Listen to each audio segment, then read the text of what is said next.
Antes de iniciar o vídeo, comente, curta e compartilhe.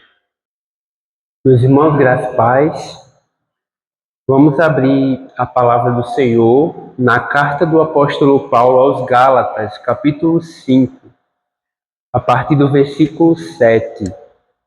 Nós temos exposto a carta aos Gálatas já há alguns meses, e isso porque nós entendemos que essa carta, de forma toda especial, nos ensina o que é o Evangelho do Senhor Jesus.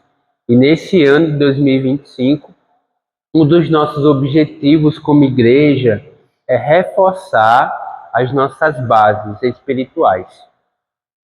E para isso, nós estamos recorrentemente relembrando o que é o Evangelho do Senhor Jesus. Gálatas 5, versículos 7 ao 10 diz assim: Vocês vinham correndo bem. Quem foi que os impediu de continuar a obedecer à verdade? Esta persuasão não vem daquele que os chamou. Um pouco de fermento leveda toda a massa. Tenho confiança no Senhor, de que vocês não mudarão a sua forma de pensar. Mas aquele que está perturbando vocês, seja ele quem for, sofrerá a condenação. Senhor, ilumina nossa mente para que possamos compreender a Tua palavra e nos ajuda a não só sermos edificados por ela, mas a, crendo no texto sagrado, viver de acordo com a Tua vontade aqui revelada. Oramos em nome de Jesus. Amém. No início do capítulo 5, o apóstolo Paulo nos ensinou sobre o significado bíblico de liberdade. Ele nos disse que em Cristo, de fato, o homem pode ser livre, e isso ecoando um ensino que saiu da boca do próprio Senhor Jesus, quando ele fala: conheçam a verdade, que essa verdade, no caso o próprio Jesus, irá lhe libertar. Então, foi para a liberdade, diz o apóstolo Paulo, que Cristo verdadeiramente nos libertou. Desse modo, não faz sentido nos colocarmos novamente debaixo de julgos humanos, debaixo de julgos meramente humanos, já que Jesus veio, morreu e ressuscitou para nos conceder assim liberdade nele. Então, a nossa relação com a lei do Senhor não é de um prisioneiro cercado por todos os lados, que visa, pela obediência à doutrina, ser reconhecido pelo Criador como justo e assim conseguir a sua salvação. Mas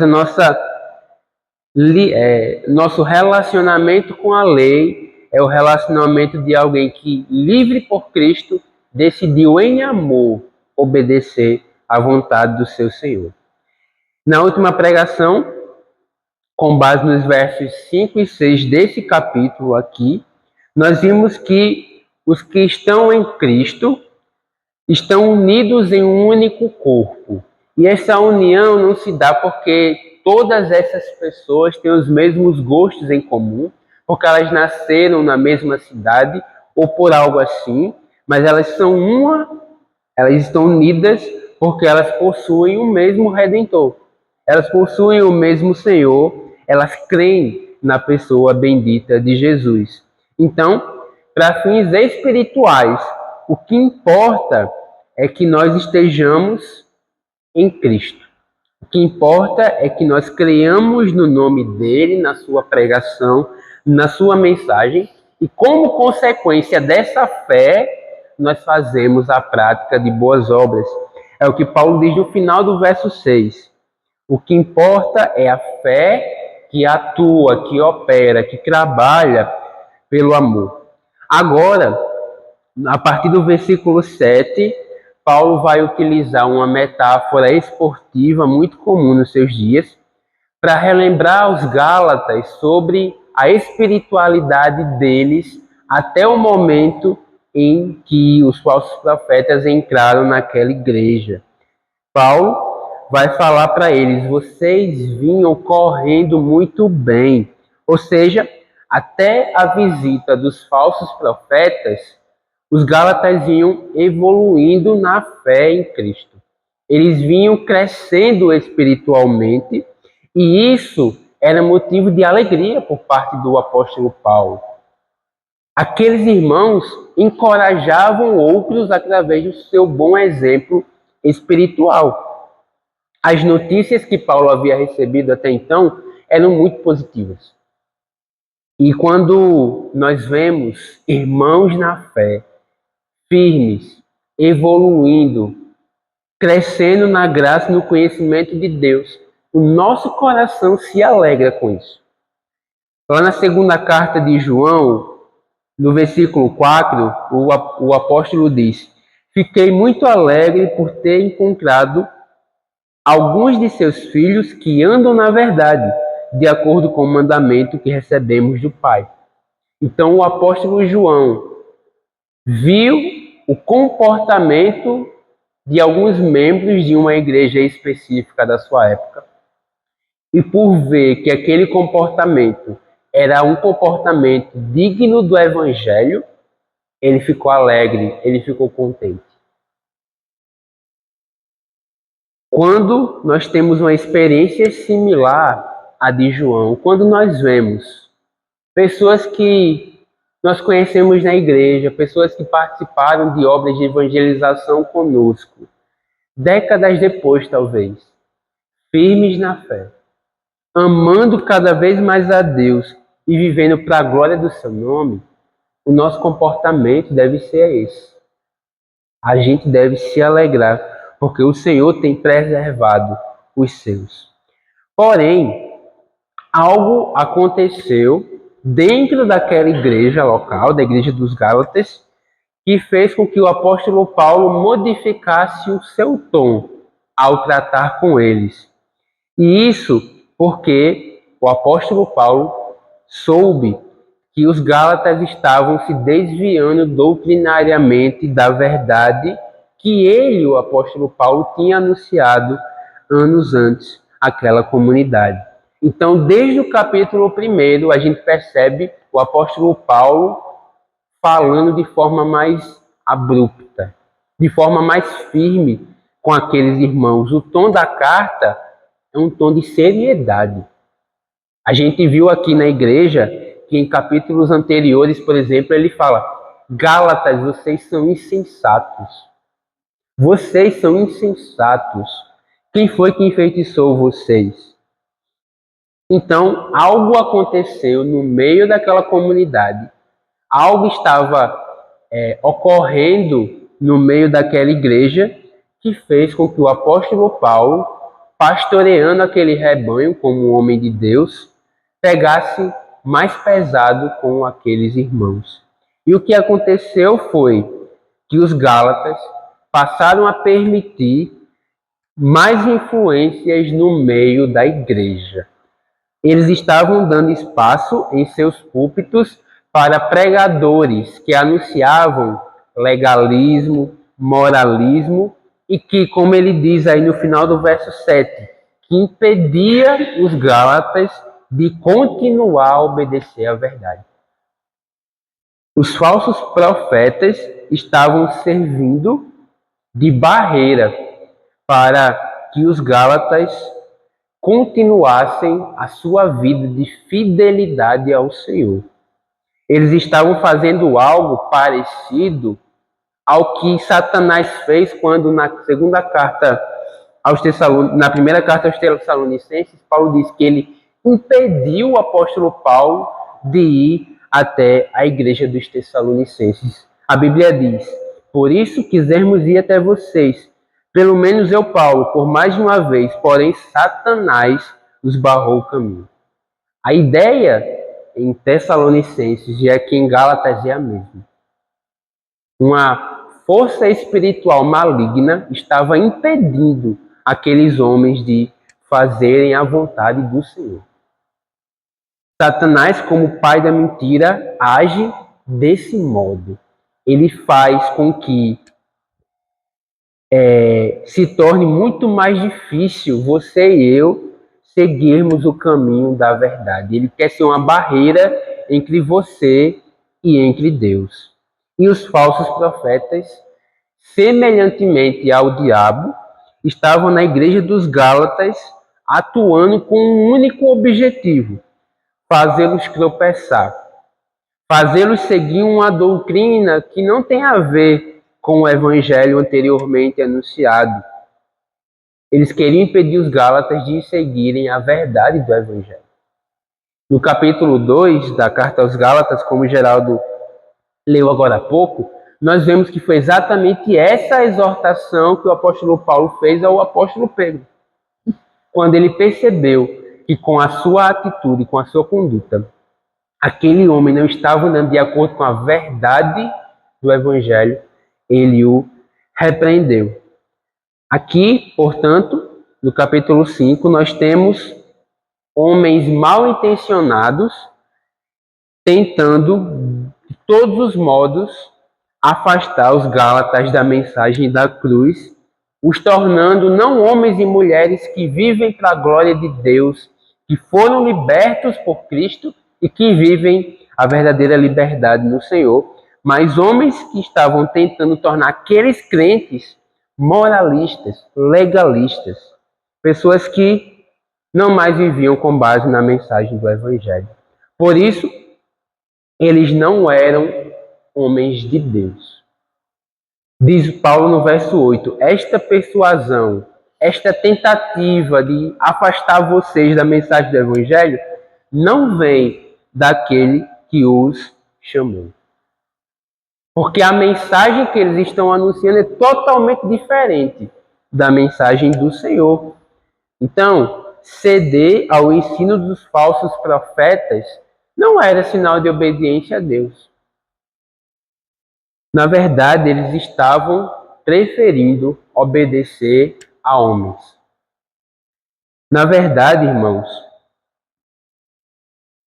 obedecer ao ensino de falsos profetas é obedecer a homens. Não é obedecer ao Senhor. Quando nós damos crédito, quando nós confiamos em uma mensagem que é anticristã, e essa é a ideia de persuasão aqui no versículo 8, nós estamos descredibilizando a mensagem de Jesus. Nós estamos ignorando a verdade que ele anunciou a você e a mim. Nós estamos nos afastando daquele que nos chamou para ser dele. Nós estamos nos afastando da vontade do Senhor. E essa vontade de Deus está expressamente revelada em sua palavra. Nós temos o parâmetro, nós temos a palavra do Senhor diante de nós. E nos cabe avaliar tudo que sai de um púlpito como esse à luz da palavra de Deus. O Evangelho de Cristo foi anunciado por ele em seus dias, pelos apóstolos, e foi registrado na Escritura para que você e eu tivéssemos acesso à verdade do Evangelho. Deus havia chamado aquelas pessoas para serem dele. Deus havia quebrantado seus corações. Deus havia levantado homens para anunciarem o Evangelho. E tinha, através do seu Espírito, feito com que aquelas pessoas crescem nessa pregação. E agora, o apóstolo Paulo se depara com esses irmãos que foram alvos da graça do Senhor, sendo persuadidos por uma mensagem que não é evangelho, por uma mensagem que não é de Jesus. Um ponto interessante do nosso texto é: os falsos mestres, eles não eram maioria naquela igreja. Era um grupo pequeno, em comparação com a totalidade de membros ali da igreja da Galácia. Mas a pregação daquelas pessoas era tão destrutiva que eles tiveram o poder de corromper os crentes da Galácia, mesmo sendo minoria. Por isso que o apóstolo Paulo diz no verso 9, um pouco de fermento leveda toda a massa. Isto é, o anúncio constante daquela mensagem, mesmo que esse anúncio seja feito por um grupo pequeno de pessoas, teve o poder de pegar uma igreja genuinamente cristã e pervertê-la para o legalismo e moralismo religioso. Eles estavam se desviando da verdade por causa de uma pequena porção de pessoas. Por isso, nós não podemos admitir um evangelho que não é evangelho aqui no púlpito da nossa igreja. Nós não podemos abrir os nossos ouvidos para ouvir uma pregação que coloca em xeque a mensagem da cruz, a mensagem de Jesus. A pregação cristã não pode, com o passar do tempo, se tornar o seu oposto. Não à toa, aos Filipenses, Paulo diz: falar a mesma coisa para vocês não é um peso para mim. E é uma forma de vocês ficarem mais seguros. Por quê? Porque vocês precisam recorrentemente ouvir a mesma pregação.